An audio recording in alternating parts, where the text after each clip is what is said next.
Yes, picture this. A quiet street in the small Dutch town of Moordrecht, 1990. 9 young men with Moluccan heritage huddle around their motorcycles, making a pact that would echo across continents. They call themselves the heirs of the Moluccan warriors, bound by brotherhood and a shared thirst for respect. They choose a name from their ancestral language, Satudarah, meaning one blood.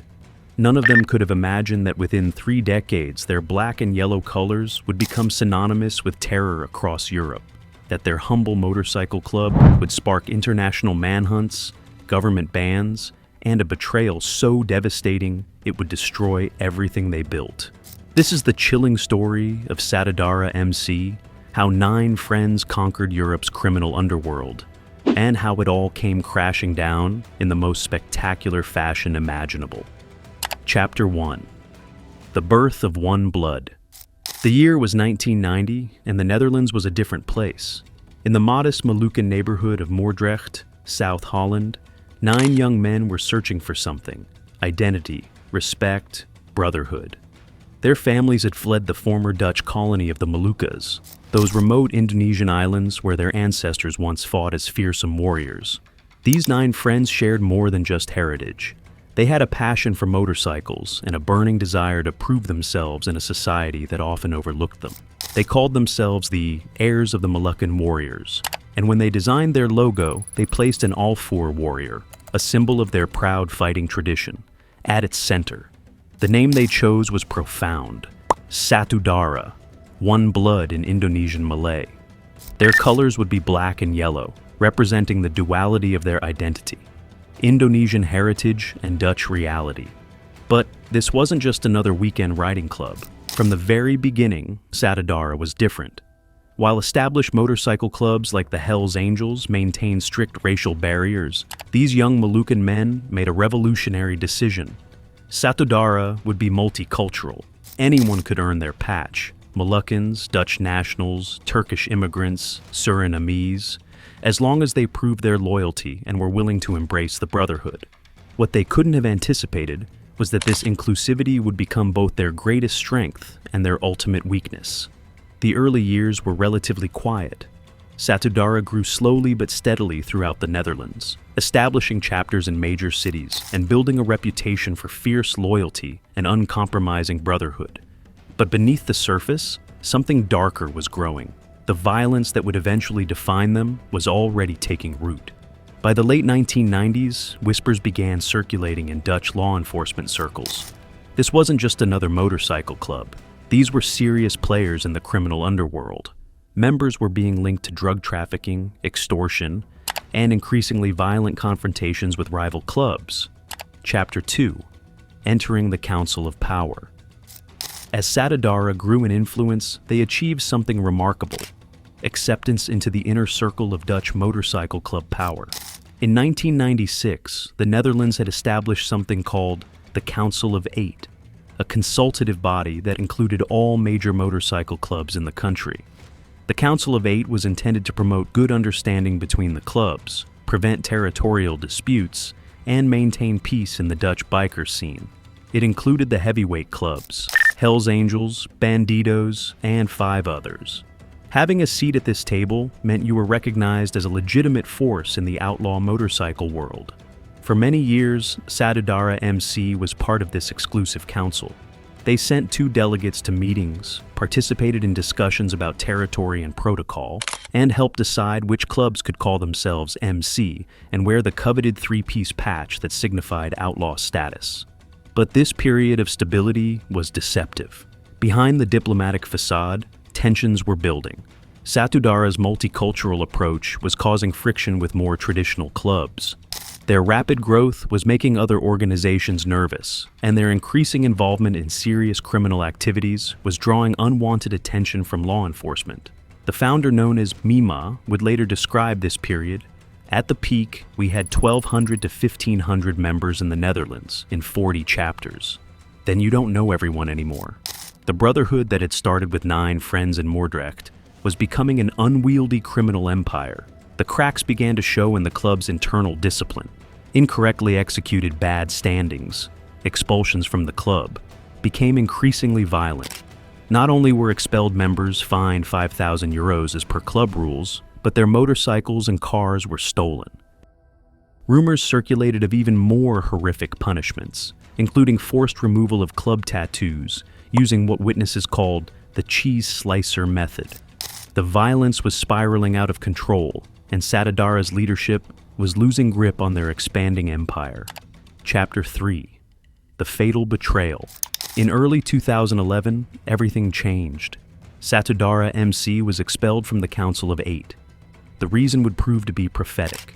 They had formed an alliance with the Bandidos, sworn enemies of the Hells Angels.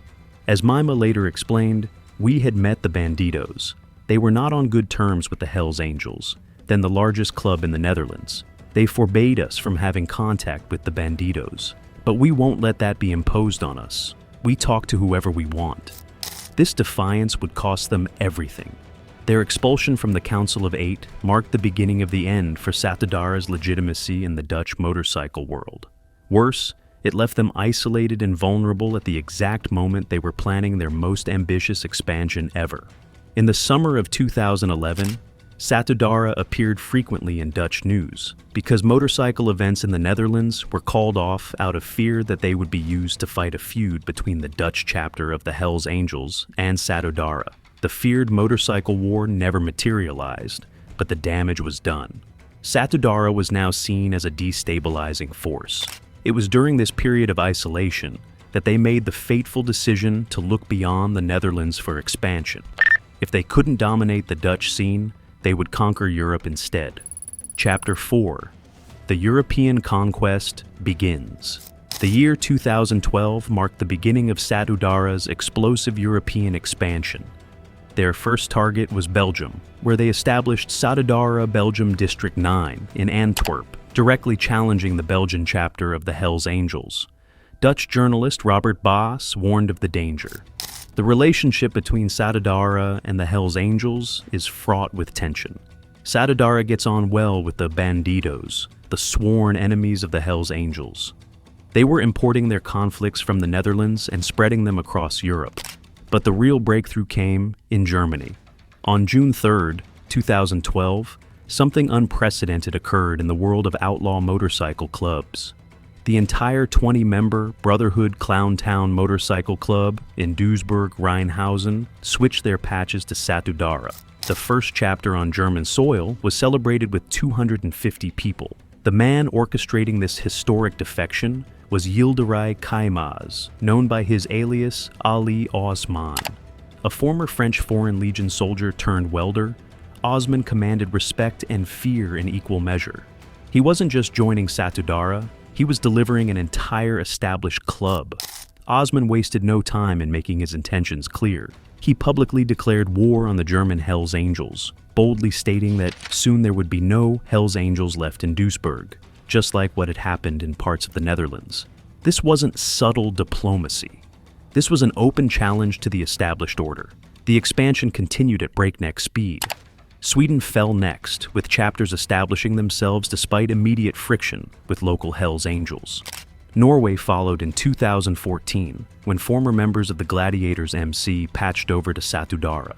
Denmark, Spain, France, Switzerland. One by one, European countries saw the black and yellow colors appear in their cities. By 2014, Satudarah boasted chapters across multiple continents, with the club claiming 44 chapters throughout the Netherlands alone and additional chapters in dozens of countries worldwide. They had achieved what many thought impossible, a truly global motorcycle club empire built from a small Dutch town.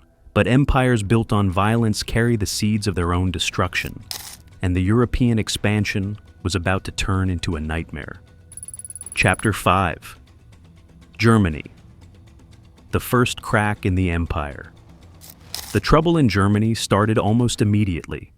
By January 2013, barely 6 months after their grand entry, tensions with the Hells Angels reached a breaking point. Street confrontations became routine. The peaceful expansion Satudarah had envisioned was turning into an all-out war. Ali Osman's chapter wasn't just causing problems with rivals, they were building a sophisticated criminal operation. Between May 2012 and April 2013, Osman and his deputy Baris Tepe had orchestrated the import of 21 kilograms of marijuana and up to 2 kilograms of cocaine. They had purchased military-grade weapons from the Netherlands, including an AK-74 assault rifle with 2 magazines and 1,130 rounds of ammunition. Then came April 9th, 2013, a date that would haunt Satudarah forever. German police raided the Duisburg clubhouse. Ali Osman himself was arrested, along with other high-ranking members. What they found was damning.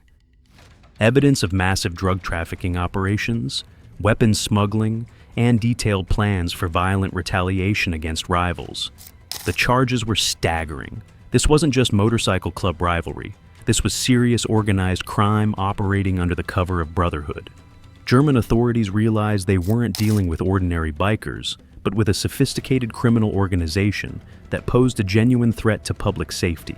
But the real catastrophe was yet to come. Facing 20 years in prison, Ali Osman, the man who had delivered an entire chapter to Satudarah, who had sworn the sacred oath of one blood, made a choice that would destroy the organization forever. He became a crown witness. Chapter 6. The betrayal that shattered everything. In exchange for protection and a reduced sentence, Ali Osman began telling German authorities everything. Names, dates, operations, financial networks. He laid bare the entire Satudarah structure across Europe. The revelation sent shockwaves through the organization that reached far beyond Germany. Here was their German president, a man who had delivered an entire chapter to Satudarah, now working with police to bring down his own brothers. The implications were catastrophic. As one devastated Moluccan leader put it, "That bloody Ali, the fucking Moroccan, the son of a bitch." He said whatever he could to get a reduced sentence. If you don't know someone here in the Netherlands, you ask a neighbor or a friend, but not in Germany. The betrayal exposed a fundamental flaw in Satudarah's rapid expansion. In their hunger for growth, they had abandoned the tight family networks that once protected them. Satudarah initially relied on family and ethnic networks to recruit members. This provided the group with an effective means to prevent law enforcement personnel from infiltrating the organization while also reducing the risk of defection. These safeguards had crumbled as a result of the club's expansion across the globe. They were recruiting strangers, outsiders who had no deep loyalty to the Moluccan brotherhood that formed Satudarah's core. The very inclusivity that had made them unique was now making them vulnerable. Making matters worse, it emerged that another key German member, Christian John, had been an undercover police officer all along. The German chapter wasn't just compromised, it had been infiltrated from day one. Osman's reduced sentence was dramatic. From a potential 20-year sentence, he received just 6.5 years in the Witness Protection Program. With drug rehabilitation programs, this was further reduced to 3.5 years. He would walk free while the organization he helped build burned around him. Osman's testimony reached far beyond Germany, implicating high-ranking Satudarah members across the Netherlands and other European chapters. The damage was irreversible. The brotherhood built on one blood was bleeding out through betrayal. Chapter 7. The dominoes fall. Sweden was the first domino to fall completely. In 2014, the Swedish chapter of Satudarah was disbanded after all its members were arrested for weapons possession and drug offenses. The chapter was disbanded overnight, every single member taken into custody. Germany struck back with devastating force. On February 24, 2015, Interior Minister Thomas de Maizière banned Satudarah throughout the entire country. At 6 a.m. sharp, coordinated raids hit 5 Western German states: North Rhine-Westphalia, Baden-Württemberg, Bavaria, Lower Saxony, and Bremen. The raids targeted clubhouses in Aachen and Duisburg, among others. Properties were seized, members arrested, and the organization was declared a threat to public safety. Germany had sent a clear message. Satudarah was no longer welcome on German soil. The ban was comprehensive and final. Interior Minister Thomas de Maizière declared that Satudarah posed a serious danger to the general public. This wasn't just about motorcycle clubs anymore. This was about national security. The European crackdown was gathering momentum. Country after country began to realize that Satudarah wasn't just another motorcycle club. They were a sophisticated criminal organization spreading like cancer across the continent. Chapter 8. Australia, the global reach. Crumbles. Satudarah's problems weren't limited to Europe. Across the globe in Australia, similar patterns were emerging. Police Strike Force Raptor first identified Satudarah attempting to find a foothold in Australia in February 2015. By 2015, Satudarah had established chapters in New South Wales, South Australia, and Queensland, mostly through social media recruitment. But their reputation for extreme violence had preceded them, and Australian authorities were watching closely. On November 5, 2015, Australian police raided and shut down the Sydney chapter's clubhouse, located on Chapel Street in the suburb of South Bankstown. Arrested 4 senior members of the Satudarah Sydney chapter on charges including assault, possessing and supplying drugs, weapons, and consorting. The arrests included the Sydney chapter president. Law enforcement believed this would be the end of the Sydney chapter. Australian authorities were learning from Europe's mistakes. They wouldn't allow Satudarah to establish a foothold. The global empire that Satudarah had spent decades building was collapsing on multiple continents simultaneously. The organization that had once seemed unstoppable was being systematically dismantled by international law enforcement cooperation. Chapter 9. The Netherlands strikes at the heart. The most devastating blow came from home. After watching their creation spread chaos across Europe and beyond, Dutch authorities decided enough was enough. On June 18, 2018, a Dutch court in The Hague delivered Satudarah's death sentence, banning and dissolving Satudarah MC and 2 of its supporting organizations. The court ruled that Satudarah's activities posed a severe threat to public order due to their illicit undertakings and violent behaviors. The ban was a culmination of documented instances of involvement in serious crimes. Authorities highlighted drug trafficking, violent crime, and extortion as some of the problematic activities tied to Satudarah members. The Supreme Court of the Netherlands upheld the decision on appeal. It was final. Satudarah could no longer operate in their homeland. The club that had been more violent and ruthless than the local Hells Angels was officially finished in the country where it all began. For an organization that prided itself on the meaning "one blood," being banned from their birthplace was the ultimate betrayal, not by an individual, but by the very society that had shaped them. The Moluccan warriors who had started with dreams of respect and recognition were now pariahs in their adopted homeland. The legal language was devastating in its finality. The court imposed an immediate civil ban of all chapters and related clubs. 28 years after 9 friends made a pact in Moordrecht, their creation was legally dead in the Netherlands. Chapter 10. The Final Unraveling. As the 2020s began, the remaining European chapters faced an impossible situation. The dominoes continued to fall. Norway, which had hosted Satudarah since 2014, launched legal proceedings to ban the organization as a criminal association. The Norwegian Supreme Court's ruling in October 2024 was devastating in its clarity. Participants in Satudarah had repeatedly committed serious offenses against someone's life, health, and freedom, and their actions were apt to cause fear in the population. Even more damaging was the court's observation that, despite calling itself a motorcycle club, members didn't even need to own motorcycles or licenses to join. Satudarah's facade as a legitimate motorcycle organization had finally crumbled completely. Denmark saw the writing on the wall. In May 2023, rather than face a similar ban, the Danish chapter dissolved itself and reformed as the Comanches MC. The official statement cited lengthy disagreements with other countries about the direction of the club, but the rebranding fooled no one. As Norwegian police noted, parts of Satudarah in several countries have now chosen to change their name to Comanches MC. As long as it is the same people, this does not change the police's view of the grouping. The name change was a desperate attempt to distance themselves from the toxic Satudarah brand, but changing names couldn't change their criminal nature or erase their violent history. Chapter 11. The Global Aftermath. By 2024, the Satudarah Empire that once threatened to dominate European organized crime was a shadow of its former self. Banned in the Netherlands, Germany, and Norway, with chapters dissolved or rebranding across Scandinavia, the organization existed only in fragments scattered across the globe. The international law enforcement cooperation that brought down Satudarah became a model for dismantling other transnational criminal organizations. Countries shared intelligence, coordinated raids, and supported each other's legal proceedings in ways that would have been impossible during Satudarah's early expansion years. The rapid expansion that made them powerful ultimately destroyed them. In their rush to grow, they sacrificed the tight ethnic and family bonds that had protected them for decades.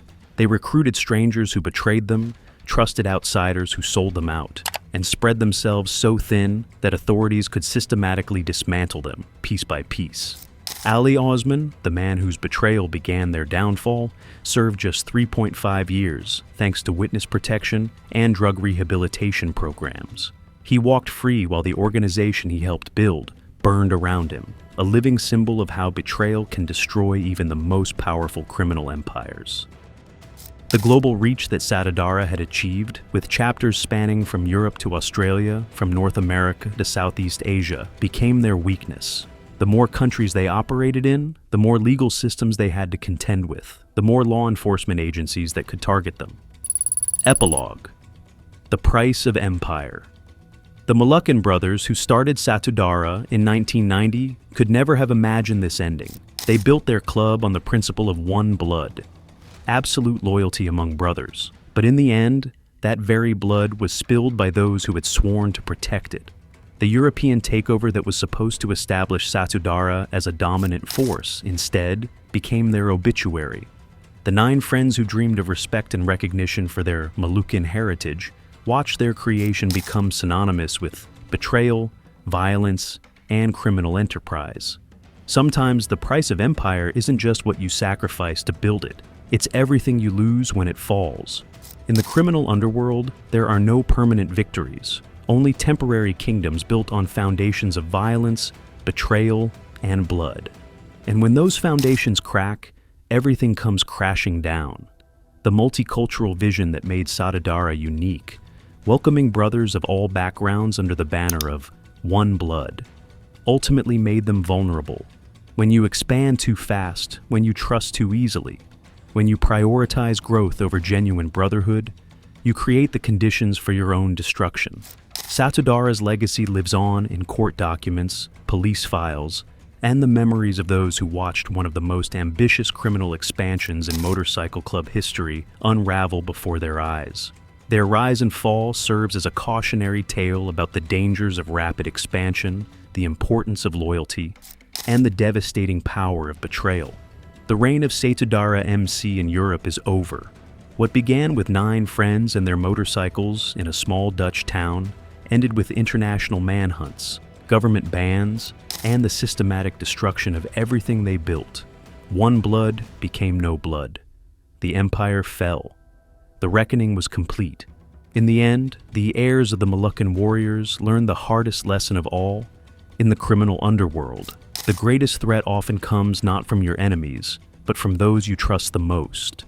The betrayal that destroyed Satudarah came from within, proving that even the strongest brotherhood can be shattered by a single act of treachery.